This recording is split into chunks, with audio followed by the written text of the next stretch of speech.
Hi,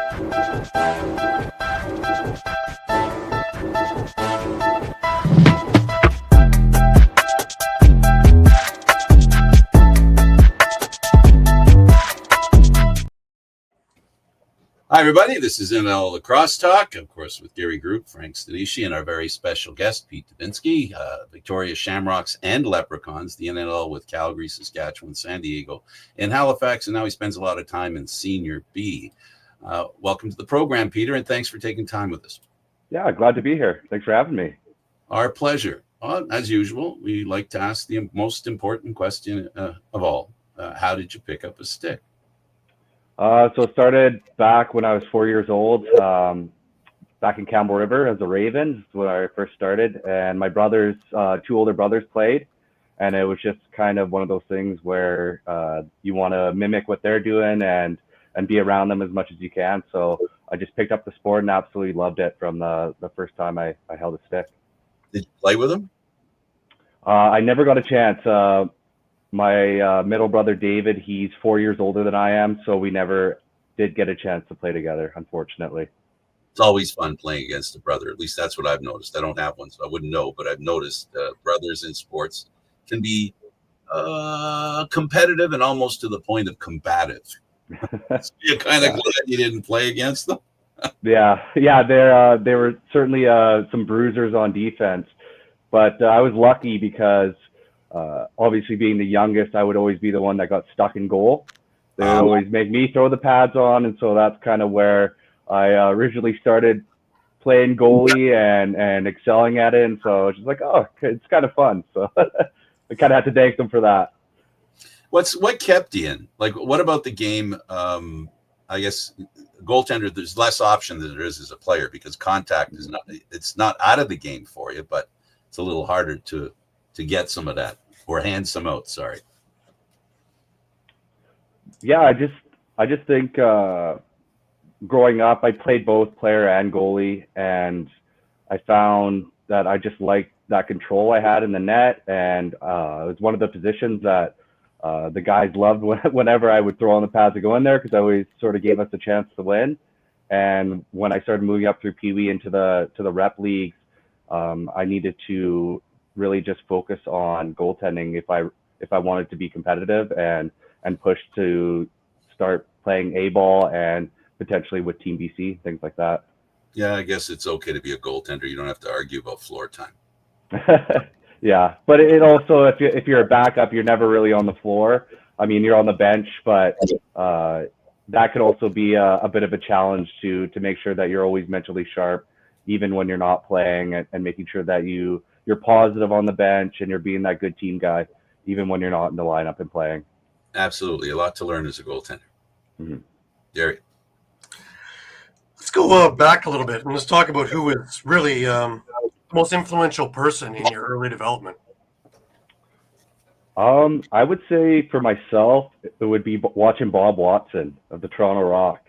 We used to always, when they was on TSN, my dad and I would always watch him play, and I loved the way he played, and I loved that early 2000s Toronto Rock, just that atmosphere. Watching that, it was amazing. So that was where I got the early influence, and then I got to spend a little bit of time with Mac Maud, who played a lot with the Senior B club here, a bit of a local legend, and he was helping me coach a little bit. And then really the biggest influence on my goaltending would be Marty O'Neill, in terms of my game, really developing it, not only with my physical play, but just mentally as well. And how he approached the game was instrumental to my development. Marty is instrumental in a lot of people's development. He had a big hand on many. If you listen to Dallas, Eliaki, I can't stop talking about Marty and those things. But let's go back. You're in Dover Bay Secondary School. Were there any programs in and around where you were growing up? Nothing in terms of high school. It's more just local clubs, especially for the Box Lacrosse League. Now there's a school in Nanaimo, NDSS, that has a field program that does some traveling teams and helps promote some of the players to get some exposure to some of the colleges and universities out in the States. But other than that, there really wasn't much, especially field lacrosse wise. It was more just club ball. growing up. Right. Let's talk a bit about junior, because you're in Nanaimo and storied franchise. Let's talk about the team and talk about the program itself and how you fit in. Yeah, so for my junior, unfortunately, we had a couple of rough years. We were kind of near the bottom of the league and really struggling to reach that playoff spot.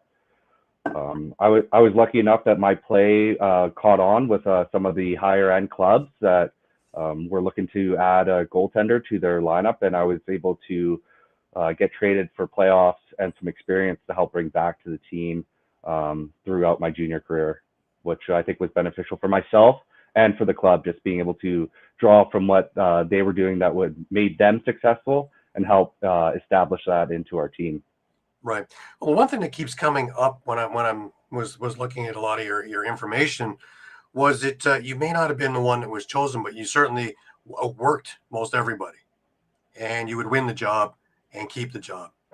Talk about your own personal work ethic to keep getting better at what you're doing. Yeah, I think it just comes back to that motivation and drive to really be the best that you can be. I'm a super competitive guy. Of course, growing up with brothers, that's sort of natural instinct that you have. Right. But I always approached it like not thinking that I was owed anything, and just knowing that I came from a place like Nanaimo where you had to earn that respect and you had to earn that job. And so anywhere that I went, I came in with the mindset that I need to play at my best to prove that I'm the better goalie and that I can help the team get to the wins and advance into the playoffs and into the national cups. Right. Now with Nanaimo, you made second team All-Star back in 2012. So you actually really pushed that team up that was struggling, as you said. Mm-hmm. Yeah, we unfortunately my last year of junior, they had changed the playoff format. So it used to be a 6-team playoff format, and they changed it to 4. And unfortunately, that took us out of the running to push. And so I kind of wanted to be that dark horse in the playoffs and see if we could upset one of the top teams. But unfortunately, with that change and with the team, the way that they were going, they just needed to get as much in return that they could for their future teams. Right. You get traded from Nanaimo, you make it to Coquitlam, and now you're with an echelon team. Talk about the move there. Talk about trying to fit in with a team that's storied and has a huge lineage, huge history. Honestly, I felt pretty comfortable right off the bat. It's such a well-run organization that from top to bottom, they really know how to take care of the players, especially some of the imports that are coming in and some of the new players. Just the culture itself was such a wonderful place to play for. I mean, I got to play under Neil Doddridge, Kurt Malosky. Those are guys, great minds that have been around the game for forever, and just being able to soak up any of the knowledge that they had was just unreal. So I was just blessed to be able to be a part of that. Yeah, most loves his Coquitlam stuff. He was a guest on a show a while back, and he glows when he talks about that program. That ties into getting drafted by Calgary in 2013, 34th overall into the NLL. What was told you by Kurt that they were looking for you, because they had Poulin and Ciliano already, and you were coming in as number 3 and trying to win a job? I think he was just trying to get me some experience into the league and see if I could develop into that next goalie. I really loved my time there in Calgary. They treated me really well. Unfortunately, I just didn't get a chance. You have 2 unreal goaltenders in Ciliano and Poulin that could potentially go into the Hall of Fame one day, and it was just hard to crack that lineup. And in the following years, once they drafted Del Bianco, who was a generational goalie, I just kind of knew that my time there, I wasn't going to be able to crack through and really get that opportunity. So I just had to find another place to go. Right. But while you were there, the early stages, were you able to pick their brains and develop your game a little bit more? Yeah, I think more so with Mike, because he was a little bit similar to the way I played. With Frankie, much larger than I am, and he plays a more sort of angle style goaltending. Right. Not to say that he doesn't make some unbelievable saves here and there, but it just our styles are a little bit different. So I was definitely able to try to draw from Poulin, his experience, and just the way he approached the game. I think it was his mental demeanor more than anything that I was able to pick up. Always just so calm and composed whenever he was getting ready for a game or even in the game itself, which I drew a lot from. Right. My favorite question to ask everybody is, in your very first training camp, was it what you expected going in? No, I don't think so. It was an eye-opening experience in how much lacrosse they try to fit in to such a short amount of time, because they're bringing players in from all over the country, and they need to try to have as many training sessions, camps, know where your level of fitness is at, all condensed into a weekend. And so it makes for a lot of lacrosse and a pretty sore body after one weekend. Oh, yeah. And you take a look at the team that you got drafted into. That was really a heyday of Calgary. They had a championship in 2009. They still had that team base nucleus together. And just a year later, they were back in the finals again. And you look at Sean Evans, Dixon, Shattler, Ranger, Dobie. It goes on and on and on. And you're facing these guys as shooters in practice. Mm-hmm. So what kind of things did you pick up from getting NLL shots as opposed to being junior and just, starting to move your way up? I think it was how much I had to go to be able to stop these guys.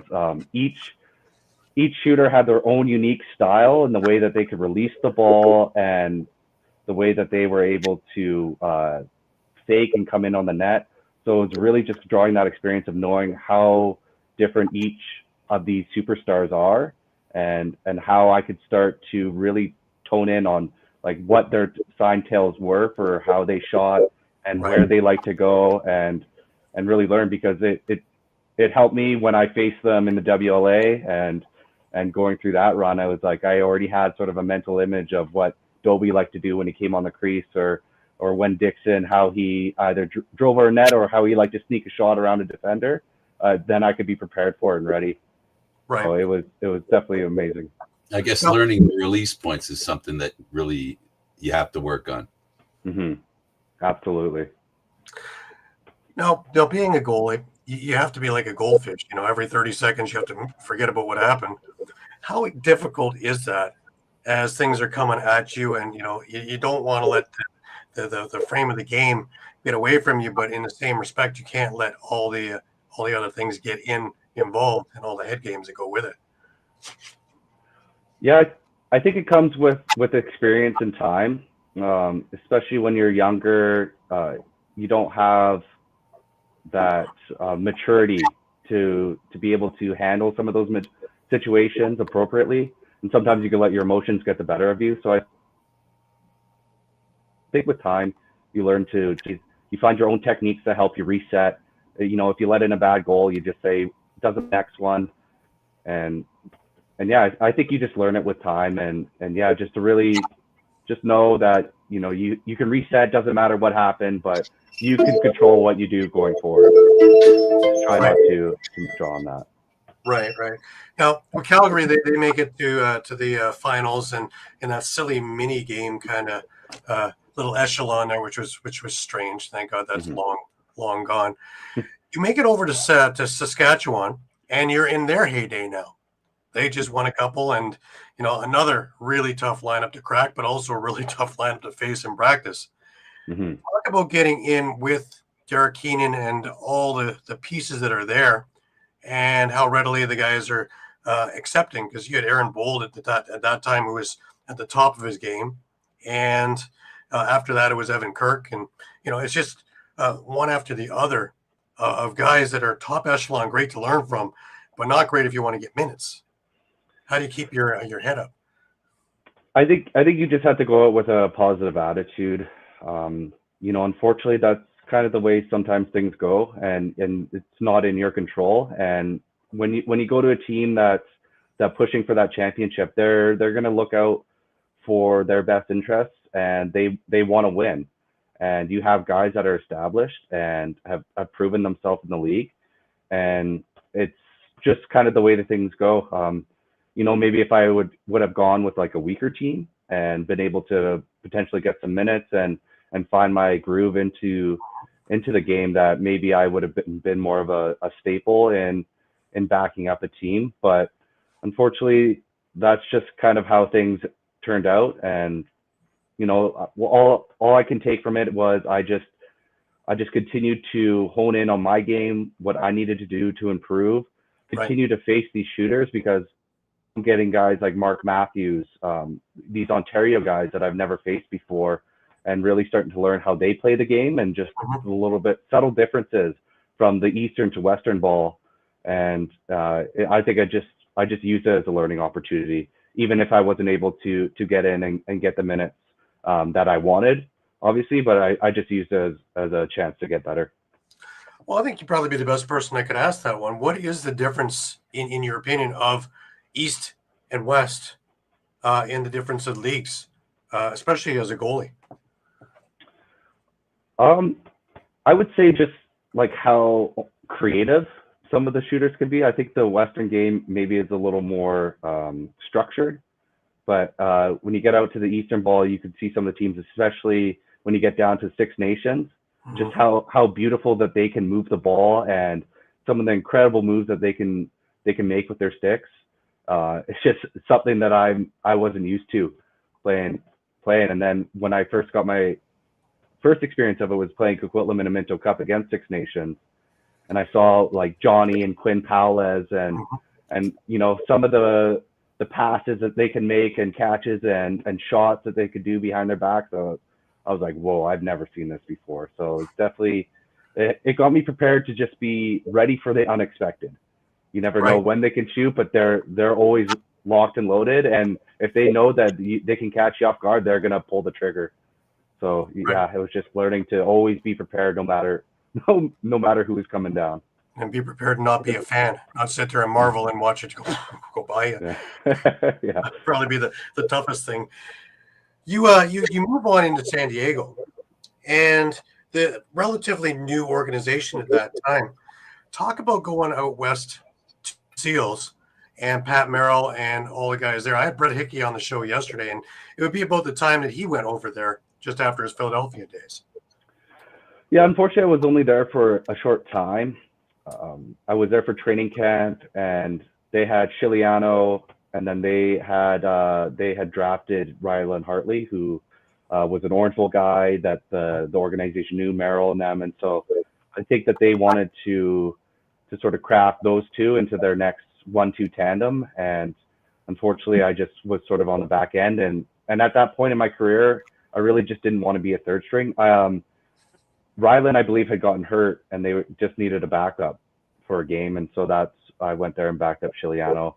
But again, just learning, like Dan Dawson was out there, another Hall of Famer, and just used it as an opportunity to see these shooters and gain more experience. Right. Just again, facing these guys in practice too, and all the tells and all the things you can learn. Yeah, the knowledge is invaluable. Mm-hmm. Absolutely. You go over to sort of Halifax, and Micah Kersey talks glowingly about you because you turned so many heads in your summer season. Mm-hmm. So this was probably the first organization where you had a chance to actually get in and play and be the guy or one of the guys. Let's talk about that, and talk about, first of all, the going all the way to the far east, being a West guy, and the differences, because there's a whole different lifestyle out there, let alone the game itself. Yeah, I absolutely love my time with Halifax. Kurt Stiers and Micah Kersey, they treated me like family right off the bat. I never felt like I didn't belong or was just a Western boy coming over. They always took care of me, and from that leadership group down, you had guys like Cody Jamieson, who was just really so instrumental to just making me feel welcome. And yeah, it was tough. Like Warren and I, we were very similar in age, and we were kind of battling for a bit. And he was playing great off the start, and I was happy for him just to be there, support him. And then I was able to get in a few games near sort of the end of the season before it got shut off by COVID. But I was actually starting to get a few minutes and starting to feel a little more comfortable in there. But fortunately, that was sort of cut short from everything that happened with COVID. And that's just the way it goes. There's nothing you can do about it. It's out of your control. But unfortunate, because we had a pretty special team that I think we could have went far that year and really made a push for that championship. Absolutely. Talk about Mike Accursi. I've had him on the show. I know Mike personally. He's a great guy. Talk about working for him and working under him. Yeah, I think he's the type of guy that he just demands the best out of you. He doesn't have to yell and scream and do all those kind of things to motivate you. He's just his presence alone and his approach to the game. It's just one of those guys that you want to play for and that you want to do well for. So just incredibly smart and knowledgeable when it comes to the game, and all the guys. It's that respect that is just there already, and so easy to play underneath. Sure. Now, you mentioned COVID. COVID hits and the world shuts down. How do you keep yourself active? Fortunately, like I tried to get to the gym, the few that were sort of periodically open when they did, and got outside when I could, but I wasn't able to do any sort of goaltending training. Marty and I, we would get together in Victoria a few times here and there and get some shooters out and work together. But I think that was the biggest thing, was just not throwing the pads on, and sort of things happen in your life. Some things change, and maybe you don't have that same drive, that same motivation that you had previously to come back. And I think that my mindset just wasn't entirely there after COVID, that I just didn't have that passion to really push to be an NLL goalie really anymore. Right. Oh, because it's interesting as a goalie, because it's one thing when you're a forward, you can do wall ball and all kinds of other things. It's tough when you can't get anybody to give you any shots. Yeah, unfortunately, and in IMO, there's not a lot of like boxes or players that are really around that you can get that practice with, especially not the caliber of shooters that you're facing in NLL. So yeah, it was just kind of a lull period that I think just made me kind of rethink a few things and maybe kind of held back some of my development that I think I needed to keep pushing to be able to push up to that next level. Sure. You had one more stop in your NLL journey, and that was back to Saskatchewan. Mm-hmm. And there was a different frame at this time because they were in rebuild. And the goalies that were there with you were Adam Shute, Cam Dunkerley. There was an absolute spot for you to come in and be a starting goaltender there. Talk about, coming back to the team and the feeling of what's going on, because there's a number of guys that were carried over from before, but there was a whole new echelon. Jeff McComb was out around there as coaching, and a whole different theory. Yeah, I think at that point, I had just gotten released from Halifax, so I think I was just a little bit disappointed on that. I wanted to go back. Unfortunately, they had a veteran, Aaron Bold, and totally get it. I mean, you want that veteran presence there to help shore up that goaltending tandem that they had with Warren. Luckily, that Sass gave me a call. Derek said I had the opportunity. I just didn't feel comfortable there. I had a hard time maybe talking with some of the coaching staff, and maybe that we just weren't able to find a place that I could to come in and try to get some minutes and to prove that I was able to back end them. And then I got one little chance, and they just weren't happy with the goaltending and decided to bring in Penny, and that was just sort of the writing on the wall for me. Right. I appreciate the opportunity that Keenan gave me. He's a mastermind when it comes to lacrosse, and unfortunately, I just wasn't the fit there, and that's nothing you can do about that. You can't take it personally, and you just have to say, thank you for the opportunity and move on. Right. Don't you love that phrase? It's only a business. Mm-hmm. Yeah. When it comes down to it, there's some players that maybe they've been there so long, they built that relationship where it's a little bit easier. But when you're kind of still a new face coming in, it's not hard for the organization, if things aren't going right, to say, see you later, and thank you for your time. We've learned a lot from sports, and a lot of times there's an investment made when a management team picks a guy or has a guy. Guys that don't come in through the regular channels have a harder time sticking because they have a little more loyalty to the guys they picked, because they make them look better than the ones who surprise. It's just a typical thing in sports. Everybody wants to make sure that they're in a good position. So it's a challenge when you're kind of like a free agent, someone who isn't there because of anybody else, to stick. Mm-hmm. Yeah, absolutely. Let's shift over to the WLA, and you had a couple of years with Nanaimo playing for the home team. Talk about the years playing for them, because then they move you to Victoria, and our story begins. Yeah, so originally played junior there, so they drafted me. First few years was a struggle. Our team wasn't very strong, but we still battled. We still were competitive. I got a lot of playing times. I got to play alongside Zach Poitchop, who's a terrific guy, such a great teammate, and absolutely loved playing with him. But they had moved him away because he was from Vancouver. He moved there, and so I got my time just to really try to log those minutes and gain that experience. It was unfortunate just the way timing went. I just didn't feel management was doing what they could for the local players. I felt like sometimes they kind of left us, under the rug, and treated some of the imports a little bit more important, even though, we're your guys that are stay home. The fans know us. They've seen us play growing up, yet, you only kind of care about the guys that you're bringing in. And so that kind of made my decision to play with the Senior B Club in 2018 when we hosted the President's Cup. I wanted a chance to play for a national championship and really try to bring that back to Nanaimo. And so we obviously didn't see eye to eye on that.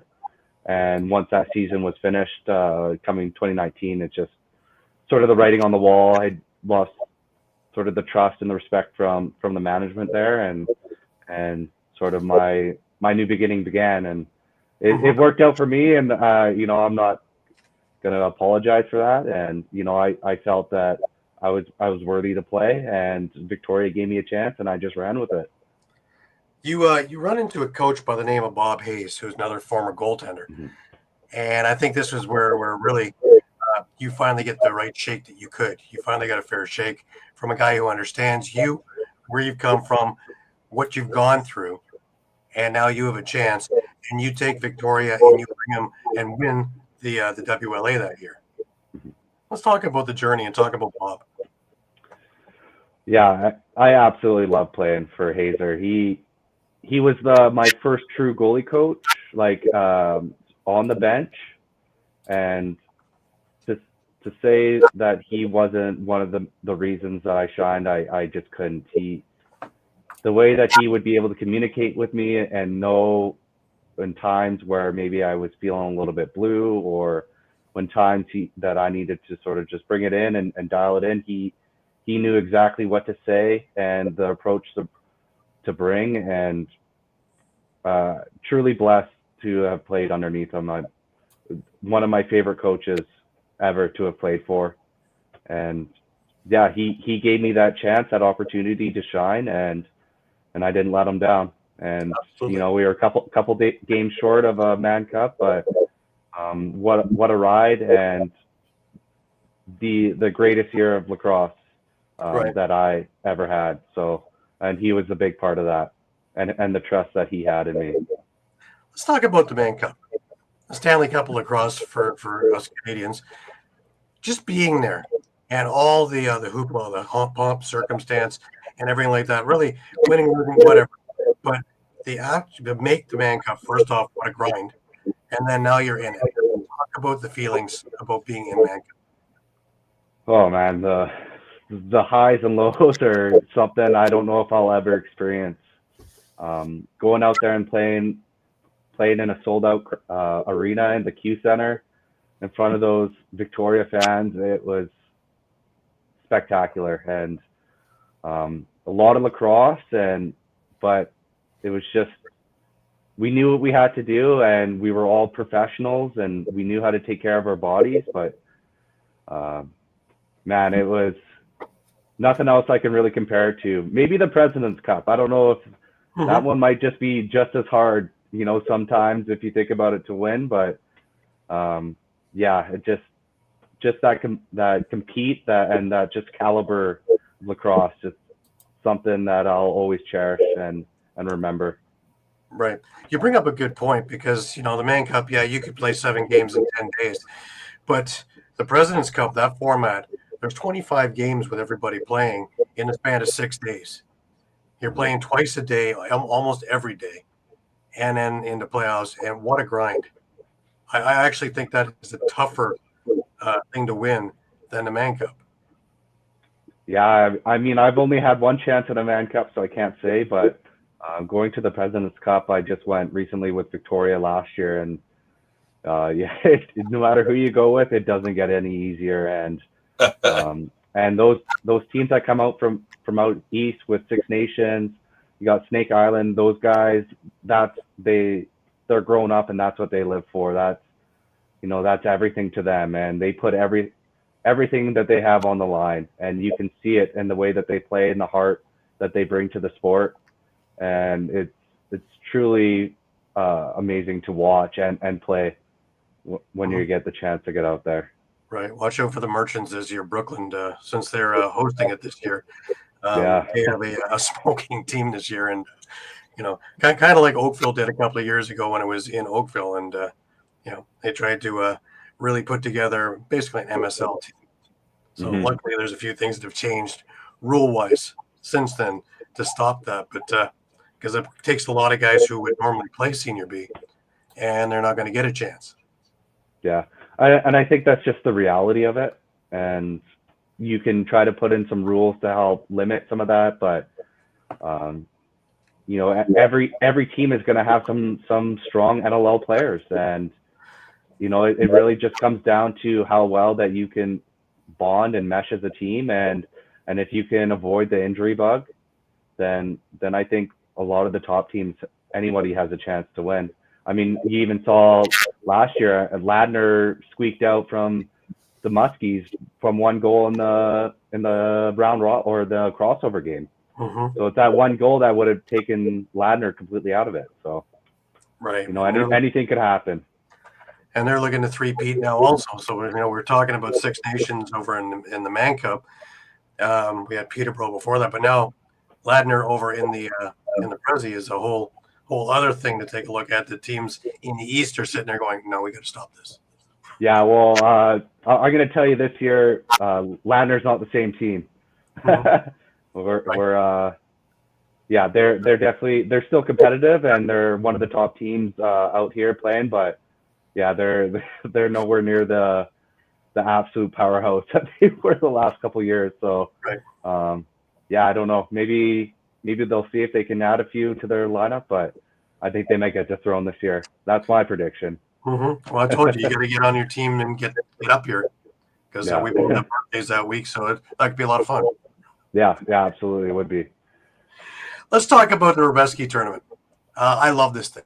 I've been going for a bunch of years and with the Gales, and I absolutely love everything. I love Prague. I love Ratitan. I love the place you play. You guys came in, the Victoria Leprechauns, and first year at it, and they had you in the silver pool, which is new to me also, this silver pool, but a much tougher road to get through anything, because some of the games aren't in Ratitan. They're over at the other arena, which is in the middle of nowhere. you guys had to fight your way all the way up. You do it, and you have this epic final against the two-time champion in Nova Scotia. And I got to tell you, I haven't seen you play better than the way you played that finals. You had them completely baffled in the first. They figured out a couple of things in the second. You took that away from them in the third. And you had to make a couple of big saves in overtime before you guys put it away. Let's talk about the whole journey. Your first thoughts when you got into Prague, and then let's go talk about the tournament itself. Yeah, first time off North America, so it was a long flight. A lot of the players or other teams knew to try to get in a few days early and get your legs behind you. Unfortunately, I didn't have that opportunity, so I showed up the evening before. We had our first game in the morning. Got the legs moving. We had a late night practice, so I got right off the plane, went to the arena, and threw the pads on and got a quick sweat in. But just what a experience coming into that, and just to see it. Like, it's a different game, but you could see how much passion and how much love that they still have out there, and support in that Czech program. It was pretty cool to see that venue and everything set up. Well, the venue itself, you would think that it's a complex when you're first listening about it, but you're in a residential street. Mm-hmm. You got people walking dogs, kids going to school, and here is this outdoor box with thousands of people inside there clamoring around all day long, watching game after game after game after game. You know, the bars are there, the food is going, there's concessions, all kinds of different things going on. And it's almost like, oh, there's a game too. All these things going on. And the love of the game is evident. What did you pick up about European lacrosse that maybe you didn't know before getting there? I just think the way like they approach the game and a little bit more in their stick handling and style. It's definitely not as traditional as the North American game, and it's a little more unique. Some of these players, they pick up the game a little bit later, so it's almost like unorthodox, some of the way that they play, but they're all incredible athletes, and I think that's, once you have that foundation and then you just add in those lacrosse skills, that it can make for some incredible players. And yeah, it was one of the highlights of my career for sure, going over there, and I wish we had more venues like that over in Canada to be able to have that similar experience, because it was something that I've never been a part of, and I'm so happy, and I wish I had gone out sooner than I have, but made quite an entrance, so I can't complain about my first trip out to Prague. So. I would say so. If there were people that didn't know your name, they knew your name by the end of that tournament, because you and a bunch of other guys on the Leprechauns stood out and really were highlights and must-sees in that tournament amongst a number of other teams. We talk about it being the outdoor box, and I think about how many games I've seen canceled here due to a little bit of floor sweating. You went through 4 different seasons worth of weather in 4 days. You went through beautiful sunny weather. You went through hail. You went through rain. You went through sleet. You guys trying to scoop a ball and taking an inch of water in their sticks. And I've watched in years past refs take their helmets off because they couldn't see through the visor through all the rain. And rain or shine, they're playing. To me, that's amazing. And I think here, a couple of drops, and next week we'll try this game again. Yeah, it's definitely something I've never done before, but I think I love that, you just got to play with the elements, and it makes for maybe not the most beautiful game to play against. A lot of the sticks, maybe their pockets are a little bagged out and not able to make the passes or the shots that you normally do, but certainly makes it more important to really make sure, number one, you got your proper footwear, you got your right cleats on, but yeah, just to make sure that you don't really put yourself in vulnerable positions, and you stay tight, and you make the best of your opportunities. Because if you got a defender that's slipping and you can able to hit that O guy that's now free to the net, it's those goals, especially in those games that are 15-minute halves, that any one or two goals that can be the difference. And it's so crucial to not go down a couple goals early, because you don't have a lot of time to crawl back. Yeah, definitely. If you get into a hole, that's really it, and because it's over in a heartbeat, really. Mm-hmm. But some strange things going on in those games. But I loved it. I loved everything about the way that tournament is run, and from start to finish. And like I say, you guys made a huge splash in there. The team, it's a bunch of guys from WLA, but did you guys ever have a chance really to play together before the tournament? We had one practice before we came over to Europe. So yeah, but a lot of us have played together through the WLA, through the Senior B program here. Like, we've all played together growing up, and so we had that initial kind of team bonding that was there. But yeah, we never got the chance to actually play as a team. So we kind of showed up and we're like, here we go, and let's see what we can do. But with the talent that we had, I knew that we were going to be one of the top teams, and we just needed to be able to get through that initial sort of shock period of, holy crap, we're here, and this is what we're doing, this is how we got to play. And once we started getting the feet moving and the sticks dialed in, then we were just a freight train, and we really put a lot of heads on notice. Definitely. And a testament to Canadian lacrosse is, out of the 24 teams, the top 4 teams were all Canadian. Every one of them. Yeah, I mean it kind of shows, this is our game. And obviously they're trying to find that experience and to really have those players. I mean, I see so many more European players coming over and playing now in the Canadian programs, just to try to gain that experience to bring back to their home countries and be able to start building up their younger youth programs, which I think is amazing. And I wish we could accommodate more players, because there's a lot of hidden talents out there that maybe don't get the opportunity to showcase just how talented they are. And so anytime that you can get those guys to experience what it's like playing out here and bring it back home and help out their local teams, then I think that's great. Right. I mean, we had the one guy, Stefan Friedel, and he had played with the Senior B Shamrocks, and you could just see, like, he would have no problems at all finding a team out here to play for, because just his grit, his determination, like, you can't build that. That's just ingrained into the player. So right.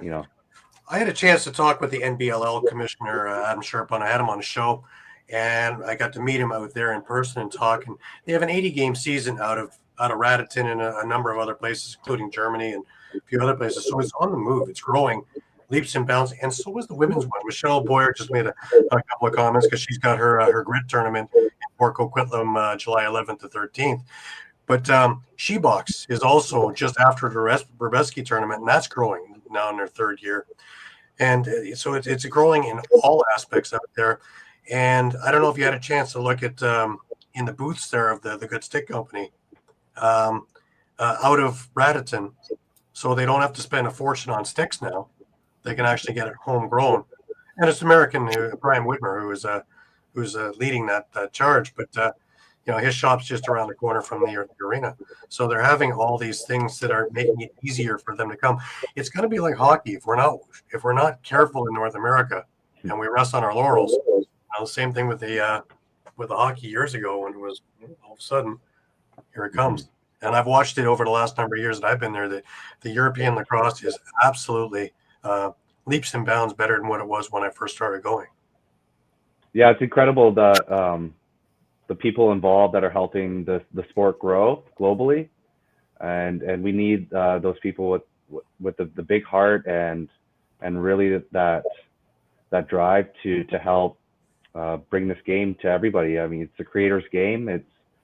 It's made for us, for for peace and to strive, and I think that everybody should have a chance to experience that and enjoy the game that was so happily passed along to us. Yeah, I mean, I love seeing that the women's is also taking off, and like the sixes and the field lacrosse programs, you see that that's just growing, and I think once we get that Olympic exposure, I think it will start to blow up even more. So yeah, kudos to everybody. Your thoughts on sixes now that we're going to get that in the Olympics? That's a goalie. Kind of like I like some aspects of it and dislike some other things. I think it kind of brings down from the true field game. I think it's sort of hard to follow sometimes in terms of like right after a goal, it's just a quick outlet from a goalie. It's no actual stop and play or anything like that.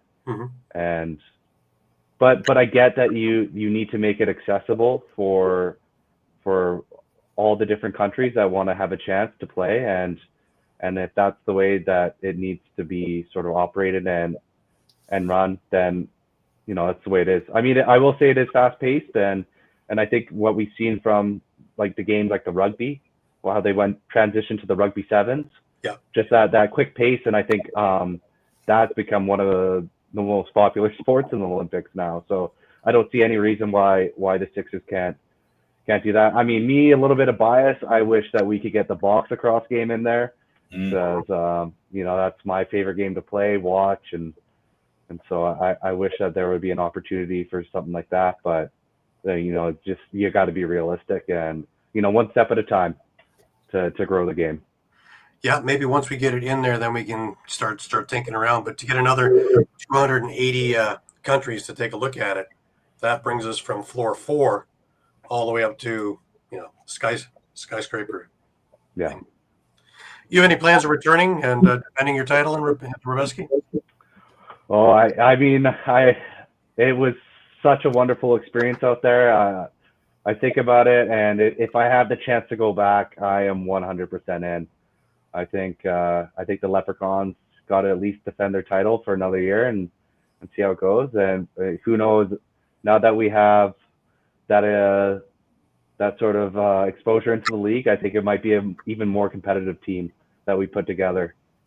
So well, that was one thing that a lot of guys had said is this tournament was probably the most competitive it's ever been since its inception of 30 years. So, it's not just hey, we're going to hack around in a tournament out in Europe. It's now becoming a world championship kind of idea. Mm-hmm. And I mean, even though some of the top teams were Canadians, I mean, watching like Raritan and teams like that, all it takes is like, them to find their groove, and they've got some talent on there that could easily win a championship. Oh yeah. So, it's really just finding, sometimes it's the right bracket and the right sort of time that you get slotted in for games to bring it in together. But that's the beautiful thing about that tournament is just sometimes you just have no control in the scheduling, and you just got to go with it and just let your game and your body, mind take over. That tournament is very important because in a way, the sixes in the Olympics is the same kind of idea. It becomes an introduction, but more importantly, you get the various levels of play that are introduced together. And I really know from history that the players who are trying to learn how to play at a lower level, they love competing against the better players. And that's what's beautiful about tournaments like that. Mm-hmm. Yeah, and it gives them like that motivation to know. Absolutely. If they want to break into the league in North America, like where their skill level needs to go, and how much that they need to really push themselves to make a name over here. But I mean, we've seen it with a few of the European players, and I don't see why that can't continue to grow, and we can't continue to have more players from Europe come over and Asia as well. We've had a few Japanese players that have broken into the league and really made a name for themselves, and it's great to see, and I hope that it continues to grow. All we need is another half hour for Gary to talk about the Japanese players that impressed me. Yeah, I've had a bunch of them that been on the show, and they were fun. They were a good group. Yeah. Coaching, does that ever interest you? It has a little bit. I do some sort of just one-on-one goalie coaching. I've done a few small clinics in Nanaimo, but I've never actually sort of coached a team on its own. Maybe that's once my career's over and I have a little bit more time. I'm still in school, so once that's over with, then I can think about taking more of a coaching role. But for right now, I'm just kind of, whenever I have the time, to try to help some of the younger goalies sort of get that little bit of training and help. Then I try to just be helpful where I can. Right, because I think you have a cerebral approach to the game, and you have a demeanor that is a lot. Well, it's great as a coach because you're not going to be just flying off the cuff. So you're going to be very measured on how you're going to represent your thoughts and be able to portray them to a team. I think you'd be a very good coach on the road. Oh, I appreciate that. Yeah, I think goalies in general, I think they see the game from a different lens, and sometimes it's easier. Maybe you're not the X's and O's guy that can put it together an offense and all these different plays, but just for the overall game, and especially a defense, I think it's easier to come across because at the end of the day, the goalie's the last defense, and so you want to build that defense around that goalie's playing style and his strengths and weaknesses to make that back end as strong as it can be. I think I might have just gotten you a job offer. There you go. Yeah. Hall of Fame Michelle Boyer. I'm happy to work with any goalies anytime if I'm able to. So there you go. And I think at the grassroots level, as where they are and just absolutely up and coming now, might not be a bad gig because there's some really, really fine athletes amongst them. And I've been lucky enough to meet a bunch, have a bunch on the show, Canada, US, as well as European, and they are spectacular. I believe you got the job. Yeah. Well, I hope too that we start seeing a little bit more of that exciting athletic goalie style come back into play. I know we still have the two different styles of goaltending, which is the sort of the bigger block style angle goaltender, and then you have the quick reaction athletic goalies. But I think the athletic style goalie is truly what makes an exciting to watch, number one, and I think that's what really makes those top caliber teams. I mean, Matt Vince, he's almost a hybrid of the two. Yeah. And so I think just trying to build around that. I mean, he's probably one of the most freak athletes I've ever met. And his approach to the game is so meticulous, and the way he takes care of his body. I mean, if you want to be the very best, I think that's the way that you have to approach goaltending and the game in general. But right. But I think you're onto something there, because as athletic goalies go, you're looking at just over the last number of years of championships. Matt Vince for 3 of them, 6 of them actually. Kristen Del Bianco, Bob Watson, Dallas Eliuk, all multiple champion goalies, and all super athletic. Whereas the angle goalies, there always seems to be a way, because the ball moves so quickly, to find them out of position. How do you feel about the different size nets around lacrosse? I don't mind it. I think I wish that we had a little bit more like introductory into the bigger nets. Like in Europe, that's all they play with over there. It's the 4x9s, which I think is great, because then it gets them used to that style. But I think when you transition from like the junior game and then you're trying to get into the NLL, you go from the smaller net, plus you have the big woody, and then you're having to go to a bigger net with a small plastic stick.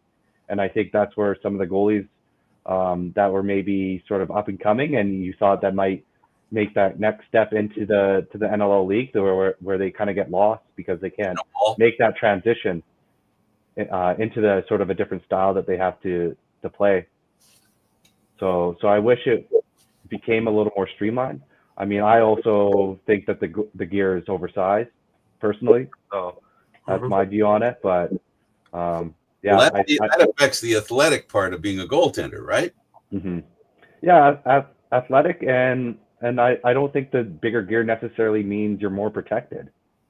I think there's still gaps in the massive gear, and yeah, I wish it was different, but you know, I'm one of the few, I think. So yeah, Right. I'll just play it the way the game is, and try to continue to play my exciting style. There you go. So what's up and coming for Peter Dubenski through the summer and then through the fall winter? I think just going to try to see if I can help the Nanaimo Timbermen get to a President's Cup berth, and then for the winter, I'm just going back to school, so I'm just going to focus on that and maybe get the body ready for another trip out to Prague for the AHM. Right. Does the ALL interest you at all? They're all mainland teams, right? So in terms of having to play over there, logistically, it's just too difficult. Had to ferry over, pay my own way, and at this point in my career, it's just as much as I would love to. If I had the opportunity to play during the winter, I would, but it's just too much travel for what I want to get out of it. It sounds like somebody's an island guy. Yeah. Yeah. And I don't see myself moving off the island anytime soon. There it is. Right. There's lots of lacrosse opportunities on the island. It's just not as many. That's all. Yeah. Yeah. And unfortunately, with a league like that, and for the way that they have to operate, and just the guys have working and everything like that, it's just not feasible to be able to have island teams and have them ferry over and back, and it's just very costly it's also to do that. Such a long trip up to Langley too, right? Mm-hmm. Yeah, when you got to deal with the rush hour traffic in Vancouver, I'm like, no thanks, I'm over it. Yeah. I really appreciate you taking the time. Here we are, mid-afternoon over there on a Friday, and I wish you the best. And I'm really looking forward to having you come up here in August and having a chance to talk with you in person again. I really enjoyed talking with you over at the Rescue Tournament. Yeah, yourself, Gary. Yeah, I'm going to do all I can to help the team get over that finish line. But yeah, hopefully if not there, but if you go back to Prague next year, then maybe we'll have that opportunity there as well. I'll be there for sure. One way or another, I will be back in Prague. Amazing. Right? Thanks for doing this. Really appreciate it, Pete. Pete Dubenski, all-around lacrosse player, Islander. He's an Islander, and I love Islanders. I love water, so it's hard to leave that kind of lifestyle. Thanks for doing this, for taking the time. Thanks for entertaining us in lacrosse, and thanks for spending some time with us, letting us know your insights into the game. Really appreciate it, Peter. Yeah, thank you for having me. It was wonderful talking with you guys. Our pleasure. All right, for Peter Dubenski, my name's Candid Frank. He's Gary Groob. We'll see you next time. NLL Lacrosse Talk will be back again on Thursday at 4 o'clock. Thanks for watching, everybody.